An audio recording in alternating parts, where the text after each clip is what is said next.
Namaskar and a very good evening to all. Team Hingori Sutras welcomes you to this session of In Conversation. What is the purpose of our lives? This is a question most of us want an answer to. The answer, the purpose is to expand our aura so that we can accumulate enough gati, which can help us move to higher dimensions. Why then do we need that? The answer is because attaining greater spiritual wealth that will last us hundreds of years is more important than the material wealth that becomes inconsequential after our death. The obvious next question is, how can that be achieved? The answer, by living a spiritual way of life. So, dear audience, today let's welcome Team Hingori Sutras, Mini Chadda, Hamsa Dheer, and Devraj Khare as we get answers to the question, how do I live the spiritual way of life? A very warm welcome to you. आपका बहुत बहुत स्वागत है.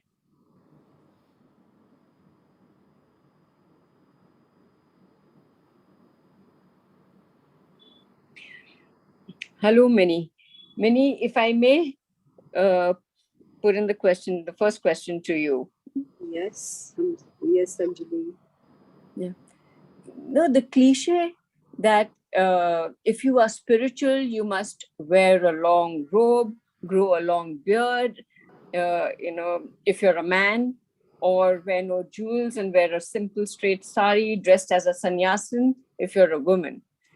Does living a spiritual way of life mean that I must eventually give up everything and move to the Himalayas? No, I don't think so, Anjali, because in ancient times, the situation was different. The living style was different. People did go to Himalayas in pursuit of their spiritual growth. Probably it was a calmer environment there to meditate, to control over their mind and their senses. It may be the need of the hour at that time. Today, the situation is so much changed with the technology advancements and everything. And as per my spiritual mentor, he says we can grow manifold spiritually while staying in Grihasthashram. Now, like you said, spiritual journey of any being is an inward journey where we want to connect to our soul and do things which are for its advancement and which will then take it to higher realms of existence. It is not dependent on external factors. So would Himalayas be of help to me if I'm agitated there, or if I think of coffee and my mind is filled towards wanting to have coffee? Certainly not. I have to create a system within myself, living in my own home, and do things like doing seva, changing my guna mix, trying to do practice detachment, and trying being an observer. Mantra Vidya, of course, is very, very important in all these. To think that it's not an easy task. I have to think when my daughter calls me out for a cup of tea, at that time, should I leave my Mantra Vidya or should I stay on with it? Of course, I have to leave it. You have to find your moments where you can practice being spiritual, staying in a grihasthashram. It has to be seamlessly integrated. Yes, spiritual practices and theories both can be imbibed in our daily routine. The intent is very important here because the intent is what leads you towards it. Following the spiritual life while doing your daily chores, it should become as simple as brushing your teeth. Grihasthashram is full of temptations, bondings, pleasures, temptations, ego. All of us staying in a family have their egos and we do get hurt. We have to find a system where we can circumvent all these issues and create an environment which is conducive for our spiritual growth. in case we do that, our spiritual growth arc would be fantastic and much higher than going to be sitting alone in Himalayas and doing just meditation, where there are these factors are non-existent. We are working against all the odds and still trying to follow our spiritual path. So what you're saying is that our growth arc which would be much deeper and much wider, living in the grihasthashram. Very nicely said, Mani. But this leads me to another doubt and a question, Devraj, if I may ask you. Sure. Yeah. Welcome, Devraj. Good evening, everyone. It's wonderful to be back on this forum. Yes, of course. Always happy to have you here. Devraj, like what Minnie said, but isn't there a risk that if I sort of start living a very spiritual life and give up everything, and I, sort of abstain from enjoying all the sensual pleasures, then even if I have another life, I start all over again, then why should I not just enjoy my current life? I don't think it's about why should I not enjoy my current life. I think you take the question back a little bit to what was said before that statement. And it is that I start all over again. And the point is, Anjali, start from what tangent? There'll definitely be some forward movement in the needle, correct? As a result of all that you've practiced, all that you've tried to do in the context of this life, there will be some progress, whether minimal or maximized, but there would be some progress in the afterlife and beyond. I think the problem starts because we tend to look at our life in the context of how it evolves in front of our eyes. Is this making sense? Yes. Because, the way we've been conditioned to think is that the way to look at life is from the aspect of understanding the body and the mind. But as we know, as the Hingori Sutras has taught us, there is much more to our existence, right, than just this life. We have what is known as the soul, which charts its own independent path. It nourishes the body, the mind, but it charts its own independent path, which is beyond this life. And why do you want to just look at this life in isolation? What if we learn to look at it from the eyes of the soul? The fact that whatever we are doing today is possibly a part of a predestined and ongoing cycle. Why don't you think of Hingori, Anjali? I mean, the cause or the reason or the platform that we are all on today. Why don't you tell our audience? So what is your understanding of Hingori? Well, Hingori has chosen to stay anonymous because he believes Hingori is a thought espoused by many, and owned by none. So Okay. meaning that, So it's sorry, I there for didn't mean to confuse. posterity. So tell me something. Does that mean that this thought espoused by many, owned by none, does it have the potential then to outlive all of us on this platform? Absolutely. So if it has that potential to outlive all of us, it means it also has the ability to reach out to all those who seek it, maybe people who have the ability to interpret it, to practice it, to absorb it, and people who can identify with it over a period of time, correct? Absolutely. Now, think about this slightly more, that if Hingori was looked at from just a physical attribute, maybe for most of us, if not all, it would not have been so easy to identify with Hingori, because maybe today we don't have the qualities that can allow us that identification. But the beauty of a thought is that it can be molded. It can be molded into a unique set of circumstances and a unique evolution pattern. So if Hingori would have looked at just the present tense, just this life, and just what we can achieve in the present, would we have been on this platform? We possibly would not have been. It is because Hingori thought on how we can contribute towards the future evolution of the entire consciousness, that this thought will go beyond the present. And that's the way we should look at our existence. We should look at it in continuity and not just in this life. True. True. And that brings me to a point, Devraj, where I'm going to address it to Hamsa. Welcome, Hamsa. Hi, Anjali. Thank Yeah. you. To another part of the question, when we talk about the past and the present and the future. So, what happens, Hamsa, if I'm born with a destiny that provides me with luxuries and comfort? Am I allowed my luxuries and my existing lifestyle when I'm on the spiritual path? Seems like a test question, Anjali, because I think when you open this Facebook Live, you really gave a beautiful explanation on the spiritual way of life. Sorry, and Devra just spoke about the continuity. But, sorry about that. Hmm. But if I were to answer your question, I would say yes, of course, we allow the luxuries on our in our daily life.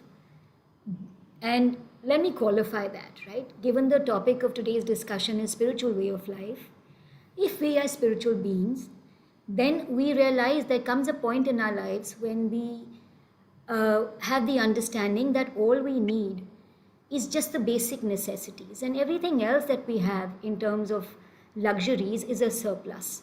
And that invokes in us, well, the majority of us, a desire to responsibly share that surplus with a host of others who don't really have it. And I have seen many spiritualists go beyond the immediacy of their family, more than the 4 to 7 people who form the environment of that family that they live in, and share it with so many others. I've also, I can also tie it up with what I've read in the Shastras, Vasudev Kutumbakam, which means the world is one big family. Now, if you look at it from that context, and if you look at what Devra just said about continuity, and if a spiritual person, I'm glad we are being recorded for posterity, but if you look at it from a person leading a spiritual way of life, you'll realize, we'll all realize that. I'm sure Mini, Devraj, you, we realize we're spiritual beings in a human form, right? And what is the earth? You spoke about it earlier. Earth is just a transit zone. Planet Earth is a transit zone for us to move to higher lokas. And you said we have to acquire the spiritual wealth. So, if we can utilize our luxuries to multiply our spiritual wealth so that we can use this spiritual wealth in the afterlife, then we are allowed and entitled to the luxuries in this life.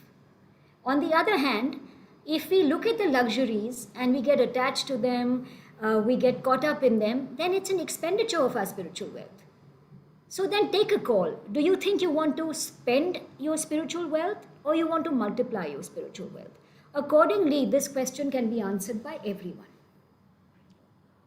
Right.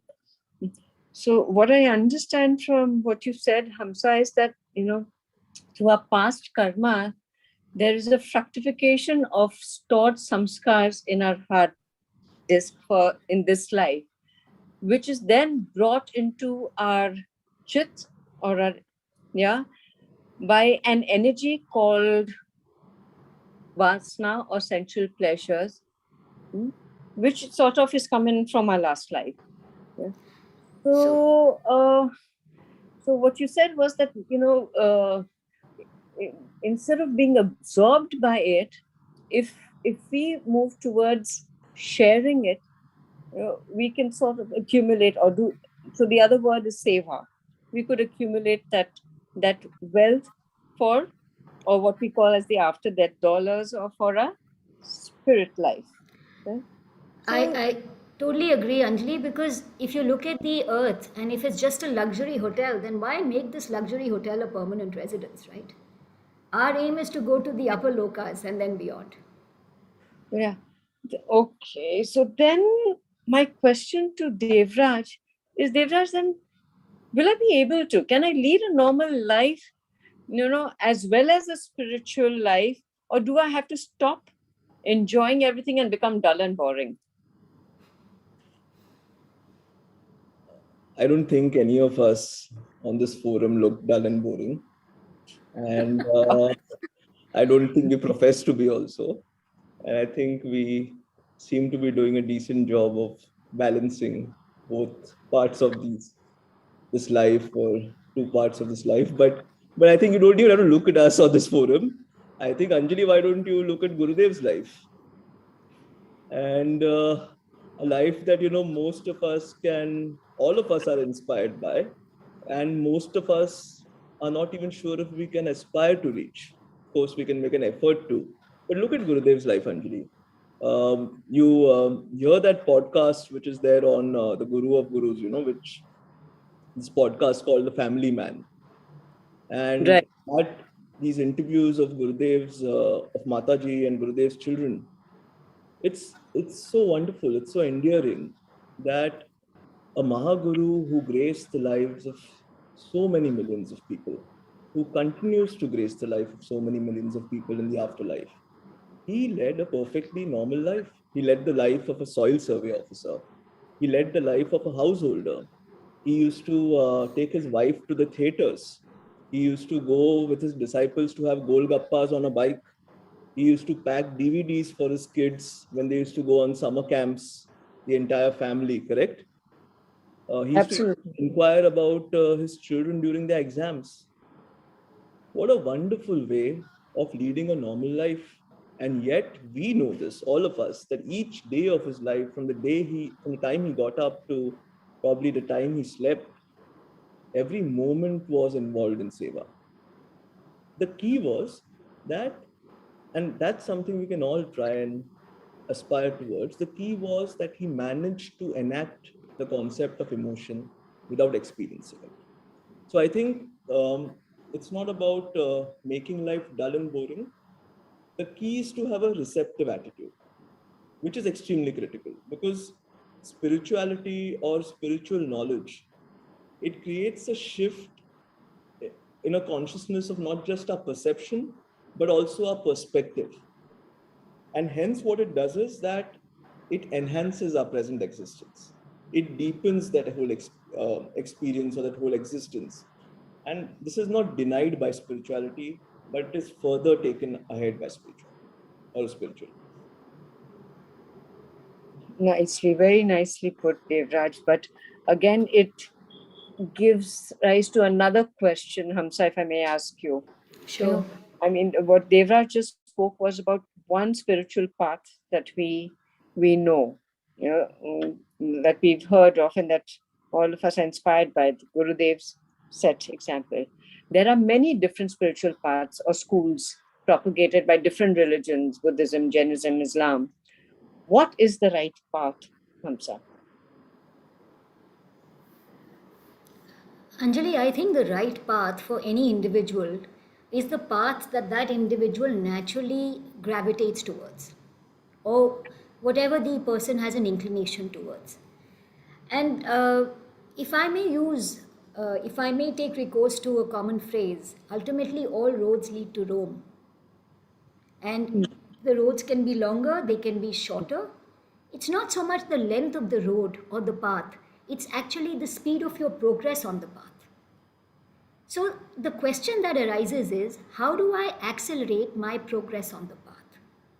And for this, my recommendation, as many of you would agree, is actually being under the guidance and the tutelage of a Siddha Guru.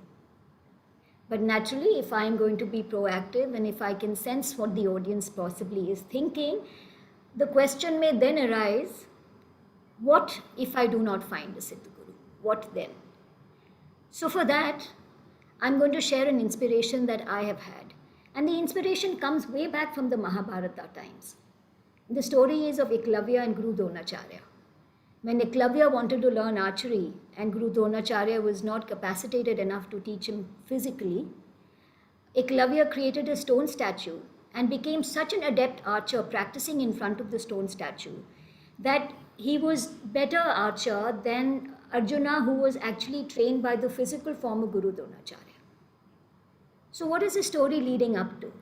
The story is leading up to the fact that you can mentally invoke the energies of any spiritual icon whom you want to, whom you inspire to, or you aspire to become, right? What you do then is to create an alliance of energies. So for those people who are looking for a Siddha Guru or who don't have a Siddha Guru in a physical form, try establishing the mental connection. But choose a path of your choice and ensure that you have the tutelage of a Siddha Guru so that that path becomes the right path for you. Great. I am going to pose the same question to Minnie as well. Minnie, if I do the right things, follow the right path, like how Hamsa said, I will grow spiritually. And there is plenty of reading materials on do's and don'ts, right? Then why and how does listening or following a Sadhguru help me in evolving spiritually? Anjali. Guru Mahima has been explained by various saints over a period of time. There is some reason for this is a guru is very, very important in a shishya's life. To say in Kabir's words, Guru Gobindo khade, kaake lagu paye, balihari Guru apne, Govindiyo milay. In this Doha, Kabirji is talking about the significance of a guru in a person's life. He says the guru is one who has invoked the Guru Tattva, that is Govind in me. He has made me realize who I am. But I'm eternally grateful for this. My Guru Tattva being Jagrit has happened only because of my Guru. That is why Guru is very important. I agree the knowledge in the books and on internet media is very, very vast. But it cannot replace the interaction which you have, the learnings which you have when your Guru interacts with you. You learn by his body language, you learn by his comments, by his interactions. And surely that sort of learning cannot happen by theory, by just reading books. A guru he continuously monitors the life of his shishya, and he has to do that. Whenever he wants to equip them with extra knowledge, he has to realize to what potential his shishya has reached. Also, a Siddhaguru's relationship does not end for once with the lifetime of his or his shishya's lifetime. It extends beyond various lives. The job of Guru just does not finish till his shishya reaches the moksha or is ultimately merges into super consciousness. So therefore, books cannot take the place of this consciousness which is omnipresent and cares for everybody else who's a shishya to reach at the same level where he has reached. Books are okay, but they are still can never take the place of a Siddha Guru. Beautifully said, Minnie. Thank you so much for this. Yes, you've actually brought in the depth of what a guru means, where a guru takes, he's there with you from your life earlier to the life beyond. That's once he holds your hand. But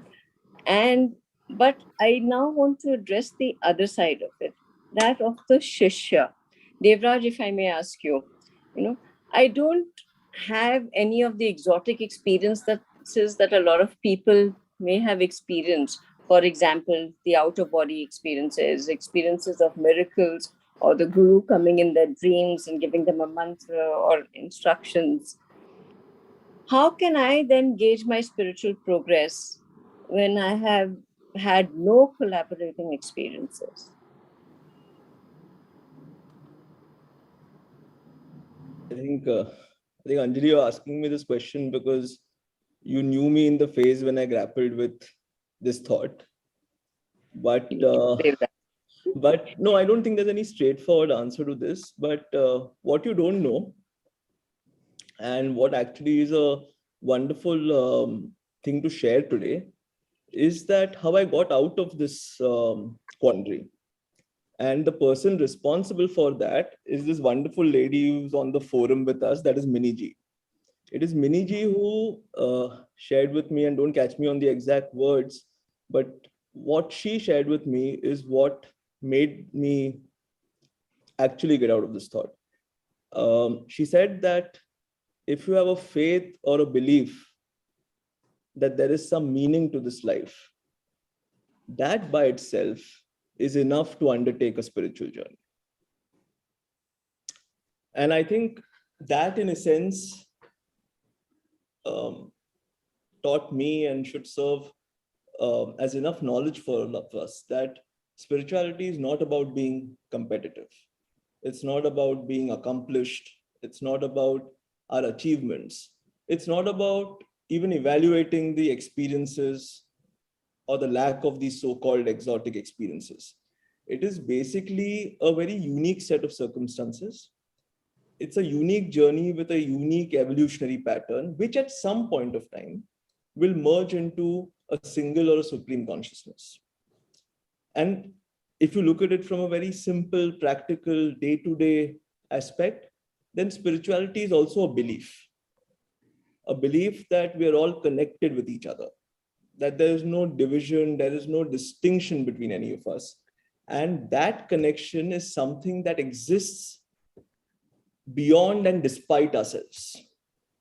So when you can feel the pain of someone else, when you reach out to help somebody else, when you enable the progress of someone else, that, to my mind, is far more of a connect to spirituality than any exotic experience. Because if you think of spirituality beyond the scriptures, beyond the books, beyond even this concept of consciousness, then in the final equation, spirituality has to give us freedom from absolutely everything, even the concept of spirituality itself. So true. And while we're talking about spirituality, Hamsa, are there any overlaps between spiritualism, religion, and science? Anjali, you can call them overlaps, but I would probably call them a convergence. A convergence to a common aim of determining, finding, discovering, whatever you may want to call it, a single universal eternal truth. So, to my mind, these formats lead to that. That is the aim. But I've also noticed, as Devraj was talking about spirituality, the approaches of these formats are different. So, religion can be very prescriptive. And as Devraj was mentioning, spirituality can be extremely introspective. And science, on the other hand, tends to be descriptive. Science can probably tell you how the heavens go, but science cannot tell you how to go to the heavens. Science can study your behavior and tell you what your behavior is, but science cannot tell you what your behavior should be. Science can tell you what the situation is. Science cannot tell you what the situation will be.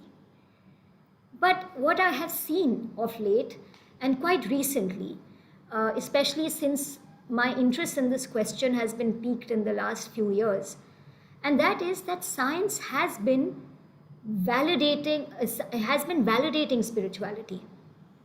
And right from the latest video I saw, which I would also urge many of you to see if this interests you, the University of Virginia, in their Department of Perceptual Studies, is doing an interesting study, an empirical study on proving that reincarnation and near-death experiences exist.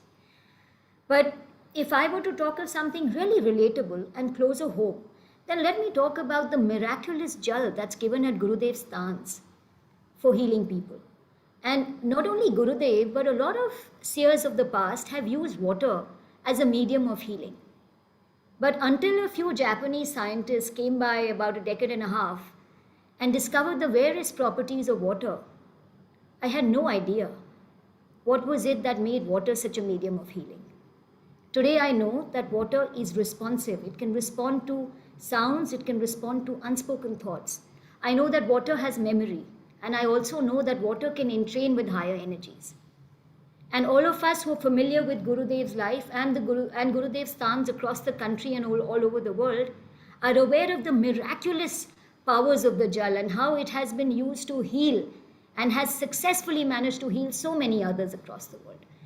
So, science is still trailing spirituality, but what science is doing is it's taking the abstractness and the personal part of spirituality. See, what does religion do? Religion uses a set of practices and tries to find an external manifestation of the divine. Whereas spirituality is abstract. It's very personal for every individual and it looks within to find the divine within. And science, with its empirical data, is making it definitive and will possibly bring out replicable models so that what works for one can work for another. And therefore, I see that religion, science, and spirituality, while they converge to a central theme, they also complement each other. So, for me, it's a very potent triad of a relationship. I hope that explains in. Very well explained, Hamsa. Thank you so much. And now going back to our subject of living a spiritual way of life, many, we have so many relationships with so many different people. We have as a child, as a student, as a partner, as a friend, a parent, a boss, an employee, a neighbor, to name a few.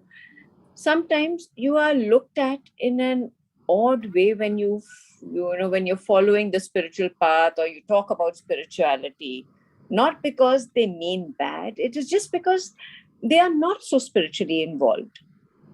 How would we balance that? So Devraj answered a part of that question with this question that you become or you feel spiritual when you connect to everybody at one stage. Gurudev used to say that divinity exists in all of us. And the aim of every soul is to merge with superconsciousness. Under the realm of Maya, Anjali, we've all created identities for ourselves. I am somebody's wife, somebody is somebody's boss.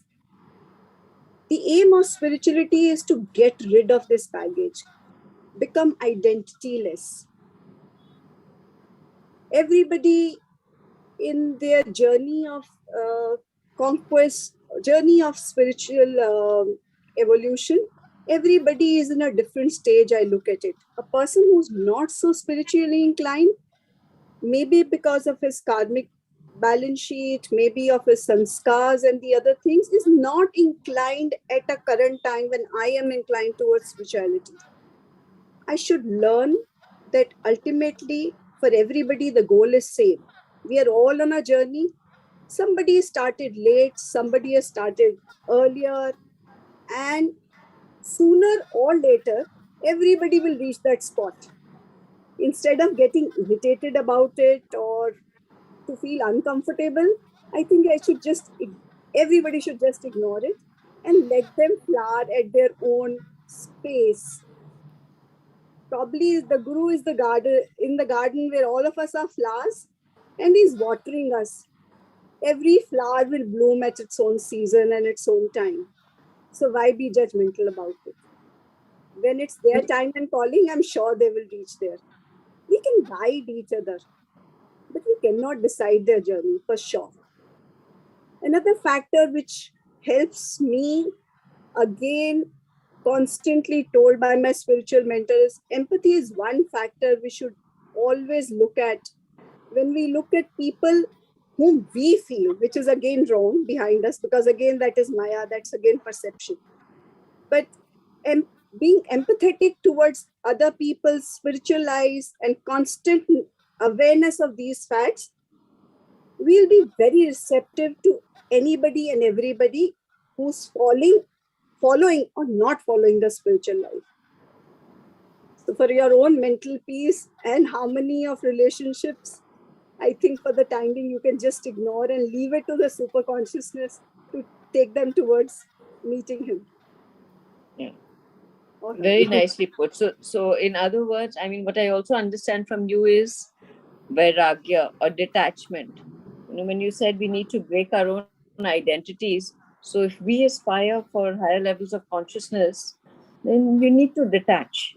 You need to detach from yourself.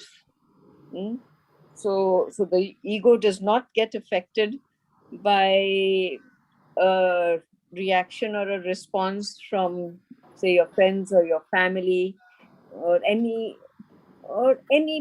uh, anybody. So you break away from your own perceived identity.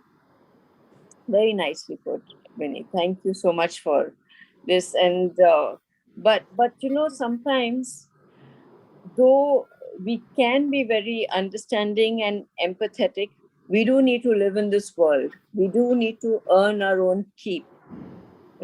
And if you have a corporate job that makes time limited, where you have to deal with your superiors, your people at your workplace, and you would like to pursue your spiritual journey. And I think no better than Hamsa to answer this question. Hamsa, how do we balance that, and how can we work on that? I thought you were going towards Devraj because he also leads a corporate life. We'll But come to him later, but Devraj would have said ladies first, so let's start with you. nobody gets spared by Anjali, Devraj. So, Anjali, I've never seen it so much in terms of the profession, whether you're a house body or a corporate person or a business person. Because I believe that if you look at any day, any typical day, any normal day, any average day, always a day has 24 hours, right? So 24 hours are equally divided for every professional. So it's not so much about the availability of time as much as it is about the utilization of the available time.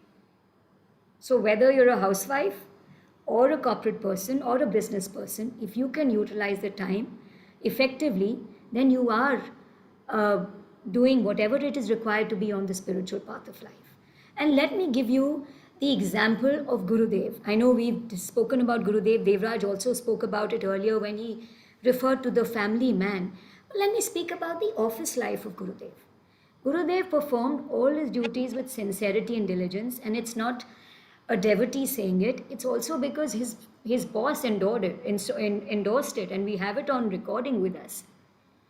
But what did Gurudev do? Gurudev was a Mahaguru like none other on this planet. Yet when he worked in the office space, number one, he followed the principles of doing work and adhering to the office timings. He was in a government job, so from 9 to 5:30 he was at the office. Before and after he met with people. During his lunch break, of course, he headed out. In fact, he missed his lunch on most occasions. Actually, he settled only for a glass of buttermilk and cycled to a house nearby where he did seva.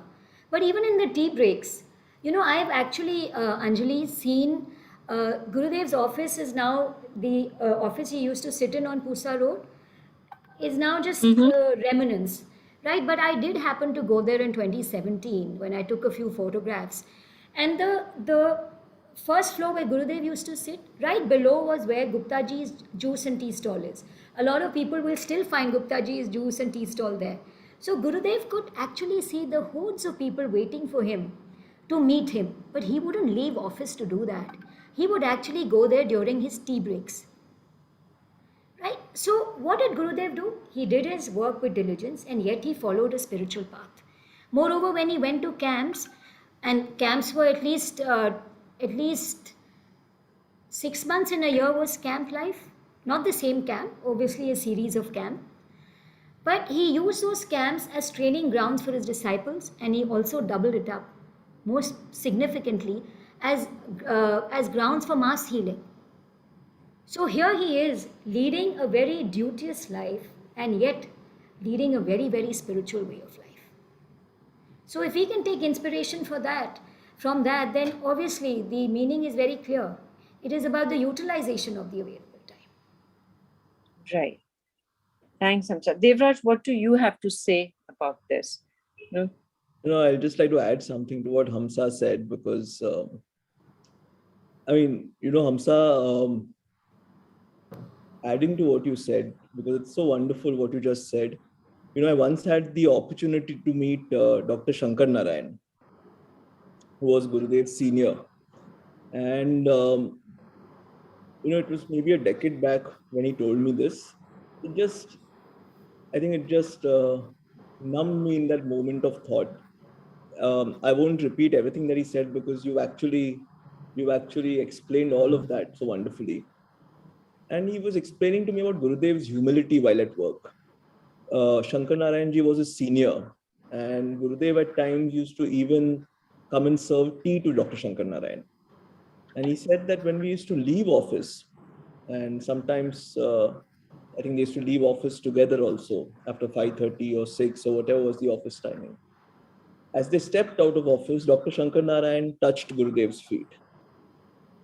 I mean, I just couldn't understand this in terms of, playing it in my mind. But that was the greatness and that was the humility of Gurudev. But coming back, Anjali, to, your question and my thoughts on it, I think our work life gives us a tremendous opportunity to enact emotion without experiencing it. It also gives us a tremendous opportunity to actually exhaust our karmas. Yeah. It gives us a tremendous opportunity because even at our workspace, while what we are doing as a part of our work is our duty and we are professionally engaged to do so. But if we take that little bit of extra effort, like how Amsa was just mentioning, and we go beyond what is our professional duty, and we try and reach out and try and be of service, then it's also a phenomenal opportunity to do seva. It may seem mundane, but seva does not distinguish between the mundane and the exotic. And why just work life, Anjali? Even someone who's at home, whether it's a lady or a man, suppose someone who's cooking food for the family. If that person who's cooking food, don't forget that person is putting so much energy into that food. That energy has the potential when it goes to partake for someone's meal to actually contribute to the energy matrix and the guna mix of the person who receives it. So seva is a 24 by 7 task. And it's a task that does not, it can be done very effortlessly. It's a task that can go on even in the dream state, even while you're oblivious to it. That's why it's a way of life. Very nicely said, very nicely explained, Devraj. And while you spoke about the homemaker, A question is coming to me. yes, you've got it all right, Minnie. Yes, it's coming to you. Minnie, being a housemaker and a homemaker, and where most people consider it not to be an important job, but Devraj very nicely put it in perspective before I could pose that question. Yeah. And why is it not considered an important job is because you don't contribute to the family income or you don't hold a very prestigious position in a very prestigious company, or an organization that you work for or a multinational. Hmm. But there is another side to it that it makes it, most homemakers feel that it is their duty to be the emotional bond of the house, where the entire fabric that holds the family together, is you. And if you go the spiritual way, will that be injustice to the family? Because you're the one who has to provide all that emotional uh, quotient in the family. Okay. First and foremost, I do not agree that being a housewife, I am not contributing. Many Western world countries have taken the value, they've uh, put a value to a housewife's job, which is done by any lady of the house. And they have taken this as a part of gross domestic product of that nation. I wish India also wakes up to that, and our contribution is also included in the GDP of my nation. Here is the CA speaking. I second that. Yeah. Yeah. Um, Right. Otherwise, being housewife can sometimes be a very thankless job also. Right. As far as emotion is concerned, Anjali, I feel if we remove emotions, the life would become so much more easier. Uh, I have to role play that I am the emotional anchor. I don't need to go through those emotions. Uh, when the children are sick, it's a mother's natural tendency to look after those children, provide them comfort. Suppose I start taking that pain onto myself, oh my God, how would I look after a sick child? Um, there are attachments, there are expectations in a family.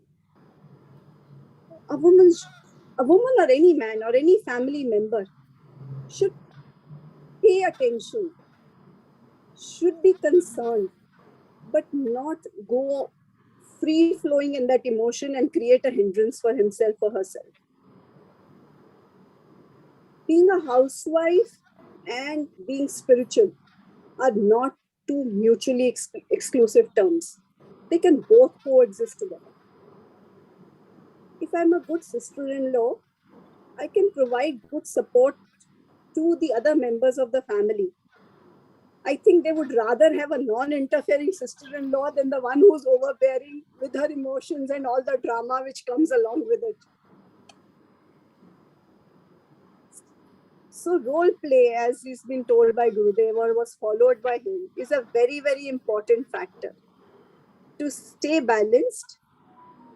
Another thing, which, if you're on a spiritual journey and you've been told that learn to accept and not expect.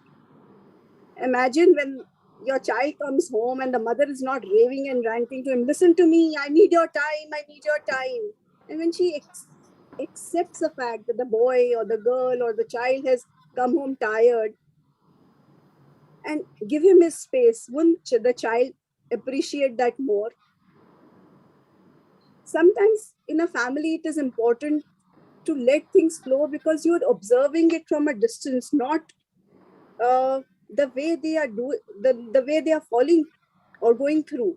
It may be the destiny of the time or the chemistry of the moments where certain anger situations, certain anything can flow out of that moment of time. If you're observant, instead of letting it flare up, you can take things calmly.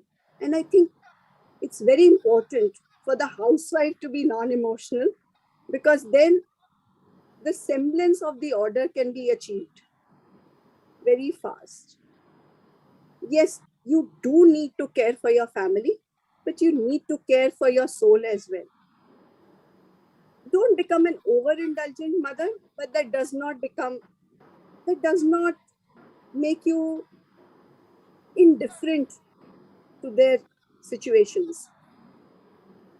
Lastly, I'll say I'm a mother, I'm a housewife, again in the realm of Maya. Never forget that. Carry on with your spiritual journey and take things as is on various basis. So true.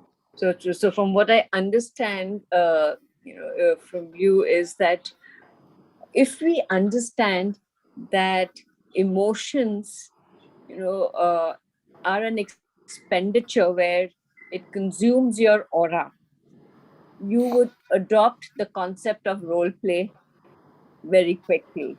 And there are different aspects of role play. You can sometimes play the role that people want you to, depending on the circumstance or the event. However, it is necessary to ensure you play the role with detachment, without emotion, and not believe it to be your reality, Maya, right? So we come to the question here, Devraj. Spirituality talks about Maya. Theoretically, it is very easy to understand that it's all an illusion, the delusion of the mind, etc., etc.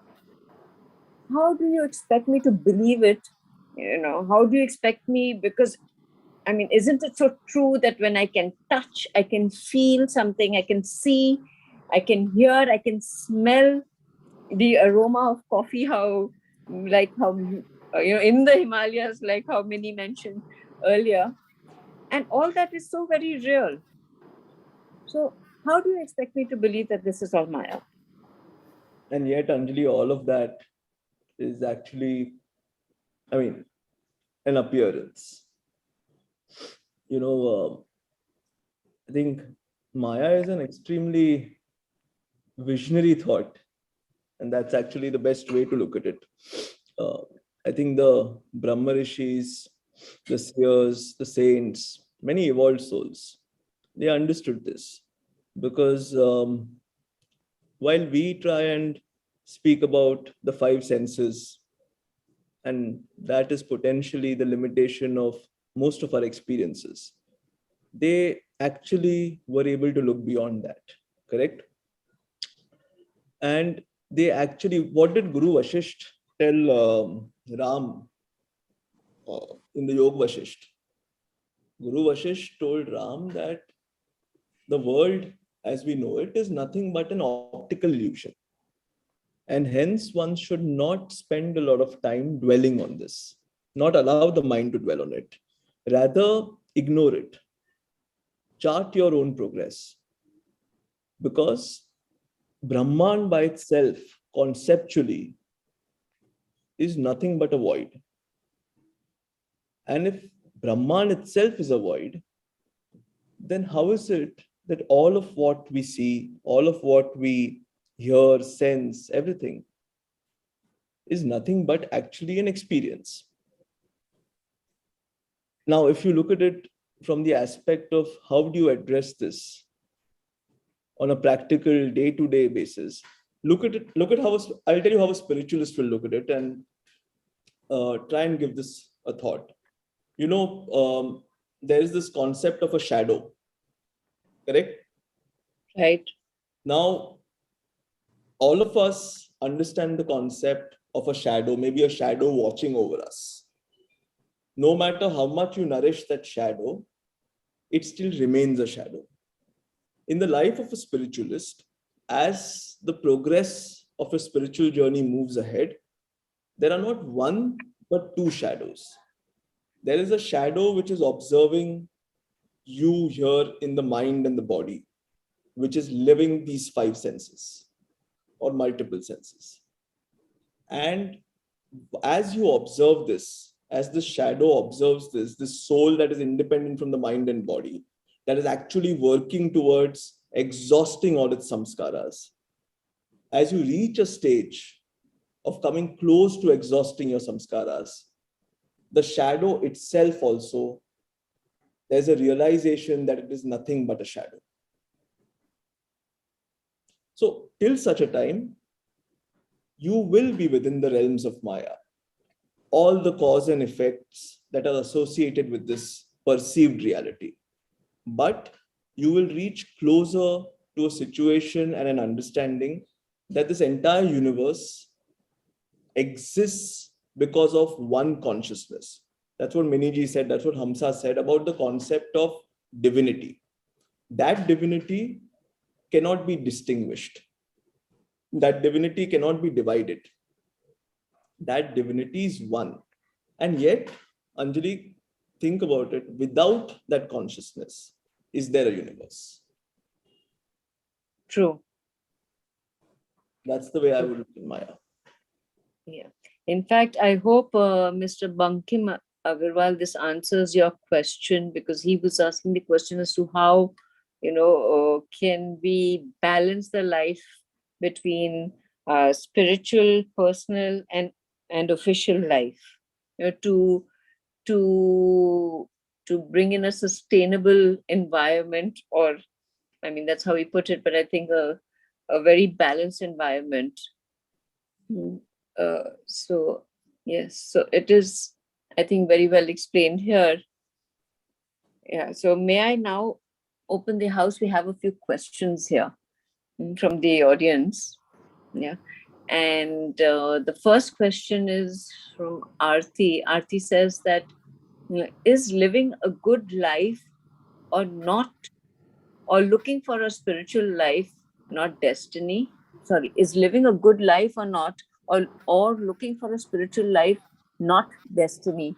So in a manner, if one is destined, one will find a way to follow the path.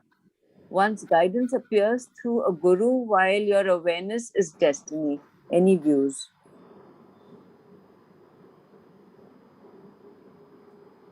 To any one of you? I think destiny dictates decisions, and it's not the other way around. I think everything is predestined. I think the only concept of free will is that we have free will because we have no choice but to think we have it. So, so I think and I'd like to tie this in with Bankim's question or thought that maybe the best way to balance or the best way to navigate destiny is to go with the flow and to allow destiny to chart its course. Because, like we said earlier, unless we reach a situation where we are all liberated, even from the concept of liberation, there is no freedom for any of us. So allow destiny to chart its course and go with the flow. Devraj, can I come in? Anjali, can I come in this one? Yes, of course, please. This has always been motivator for me. I was always told that destiny has decided, not told, it's accepted by all of us that destiny, it happens whatever the destiny has in store for you. I remember once my spiritual mentor telling me when I had a discussion with him on this, I said, do you mean to say I just live it the way it is? And he said, no, you can take it also maybe in a way that you're moving in a fast train in a compartment. You have no control over when the train should stop, where it will stop. You cannot get out of the train. But in that train, in that compartment where you are, you still have that wee bit of control of how you spend your time in that fast moving train. So make the best use of that smaller seconds or even part of those seconds to live a life of a spiritualist in that circumstances. So I agree the destiny has its store, but whatever you call it. Yeah, You have so to snatch your moments. beautifully put, Mary. This explains that while you are on this role play or this in this journey in your physical existence, look at the journey within and inward, and that is where the focus needs to be, more than your job or more than your interpersonal relationships and the politics with your boss or your likes and dislikes.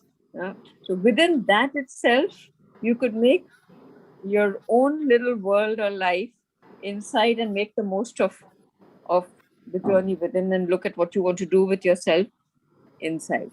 Lovely. Really.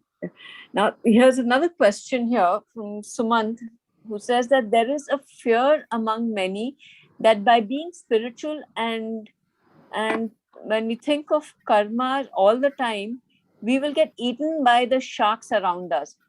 How do you survive and thrive in this shark-infested, ruthless world and still be spiritual?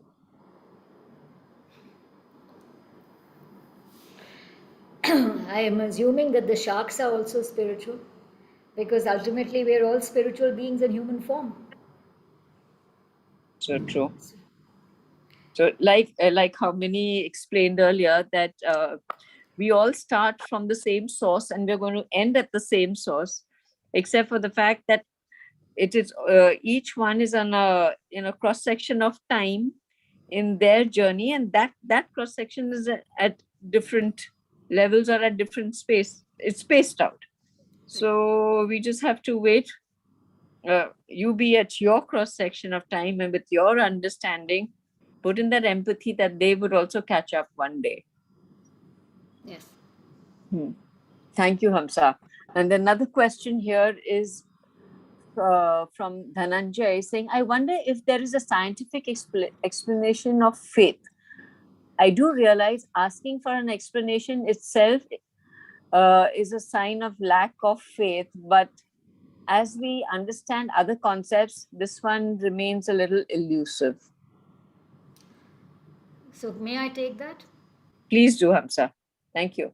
So, Dhananjay, thank you very much for asking that question. Uh, you know, the three fundamentals that are very common across all the three formats that I specified earlier, religion, science, and spirituality, are faith. And when you faith, curiosity, and determination. But remember, when you flip faith, you have doubt. So science investigates something with the doubt to arrive at an empirical data.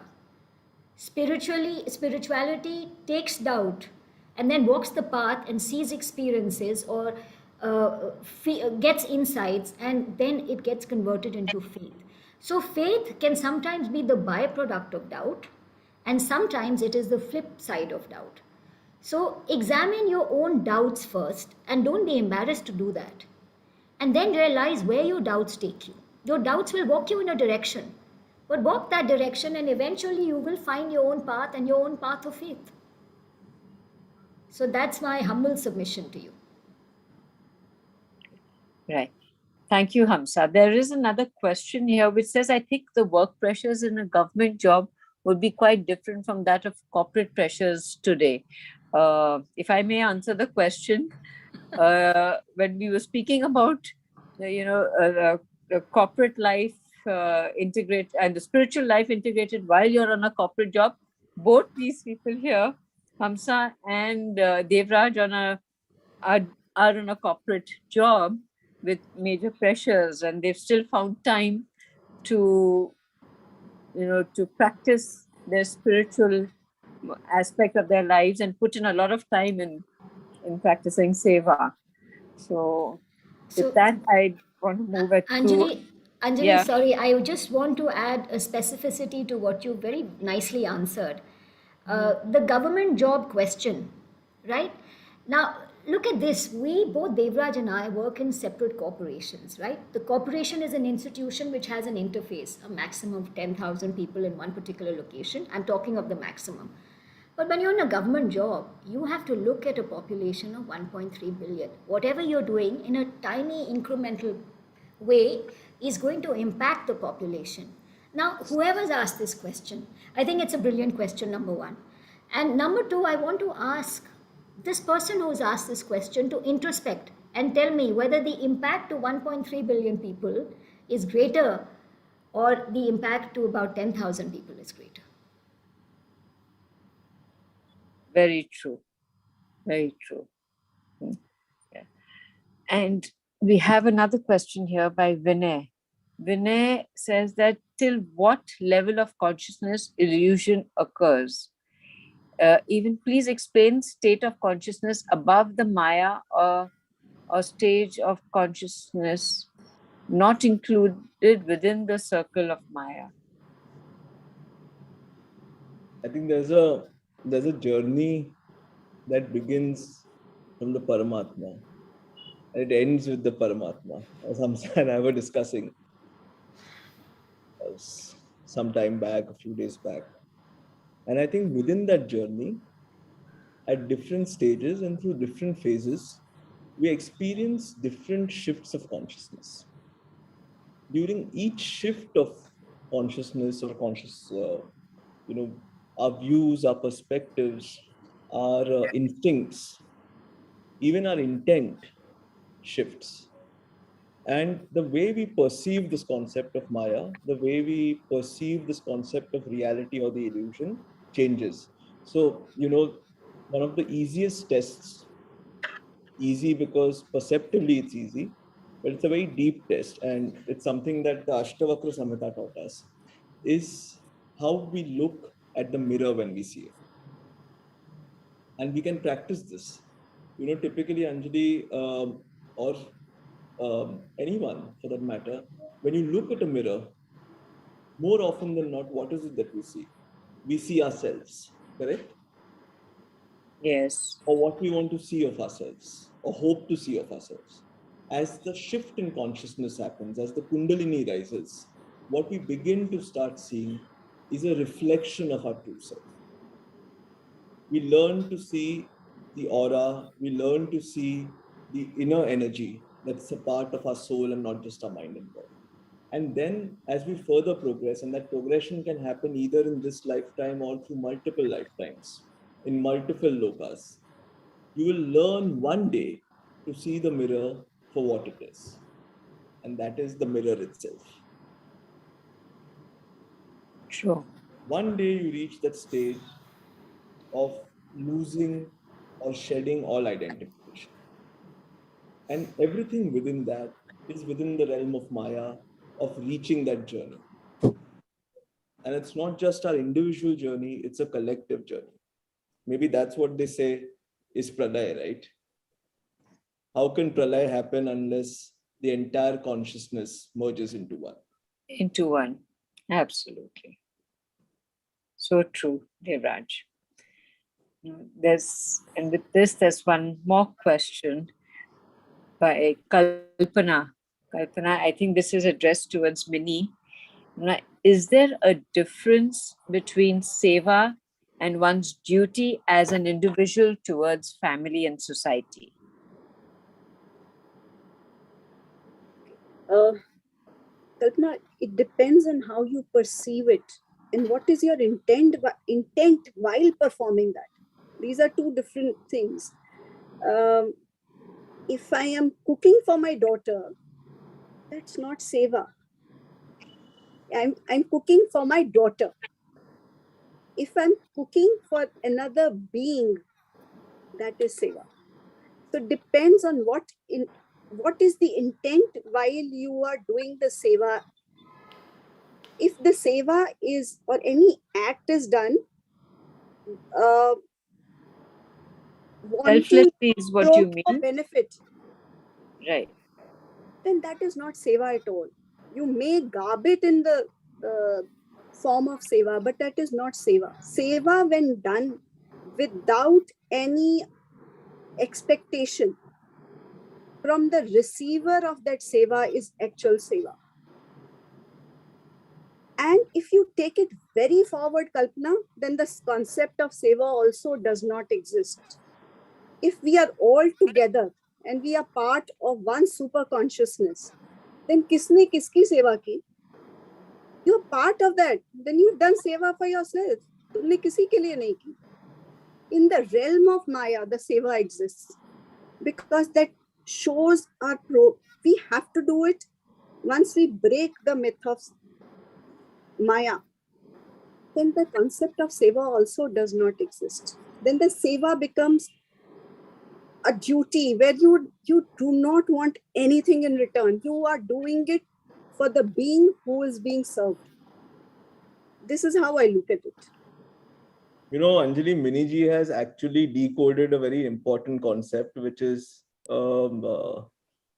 Facebook session by itself, and that is the concept of becoming karma mukt.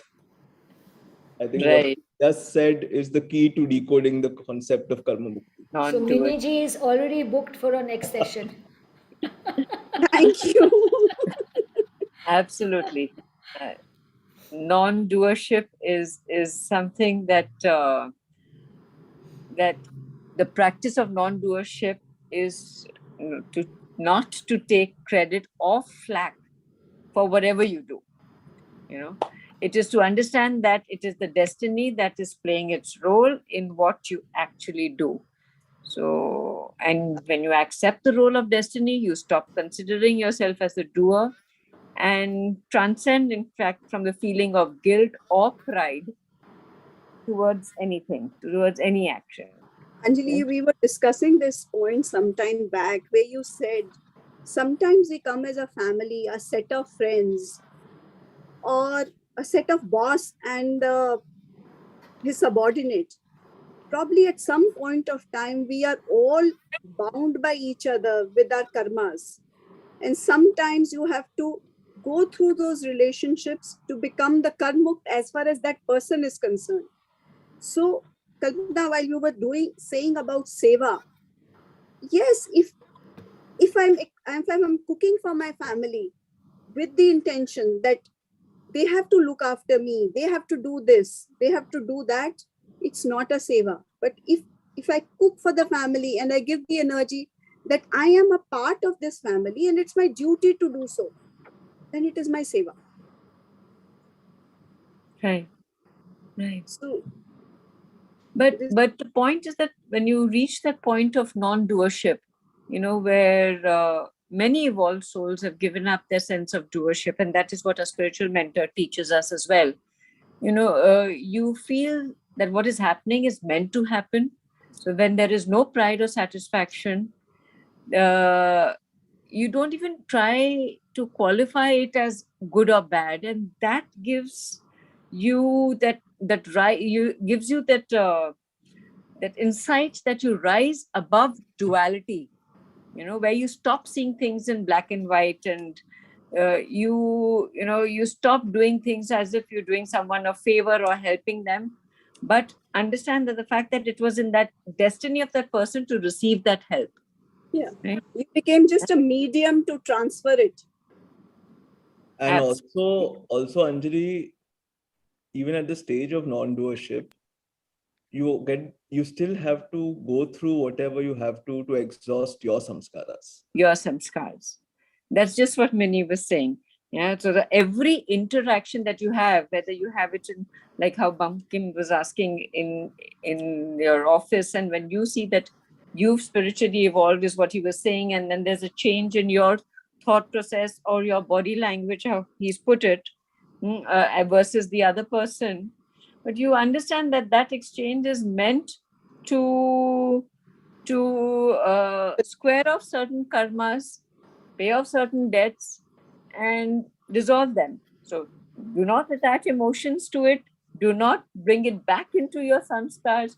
Add it into your karma share and take it back with you when you're off from here, right? So, and well, I think this is something that a lot of this has been taught by our spiritual mentor. Today's session has been fabulous. It's been absolutely brilliant. Thank you, Hamsa, Minnie, and Devraj, because this is something that is taught to all of us by our spiritual mentor, is to live life fearlessly. And also, if I may add, sorry, Anjali, also, if I may add, to learn to live, strategize your exit. Yes. So absolutely. And to do that, you should be able to follow, like, if I may put it in Bombaya language, follow, bindas spirituality, And I think the only way to do that is to absolutely surrender to your guru and live the way of life that he teaches you, right? So on this note, we'd like to end with a song that sort of, puts this entire session together and teaches you how to live bindas. Thank you. Thank you, Anjali. Thank you, everyone. Thank you, everyone. So here, we're just going to play a song for you.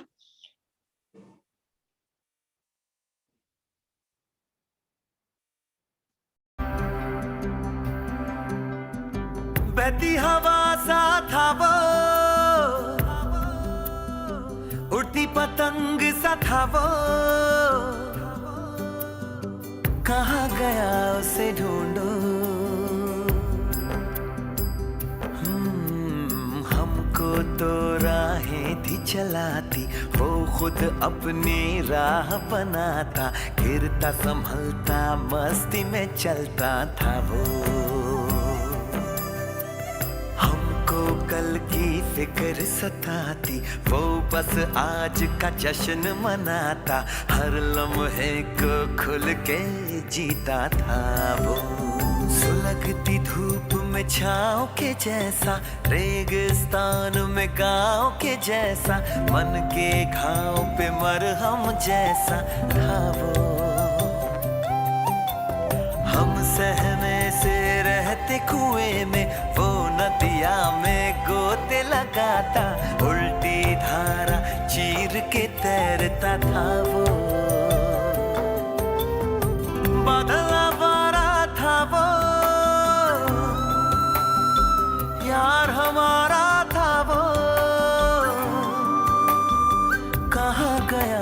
से ढूंढूं,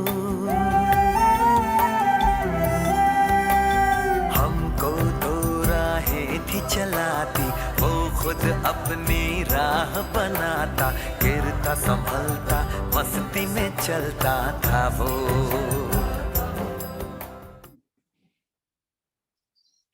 And with that, dear audience, thank you very much for being a part of today's session. Good night, Khuda Hafiz, sayonara. See you in a fortnight. Thank you, Hamsa. Thank you, Vinny, and thank you, Devraj, for being a part of today's session.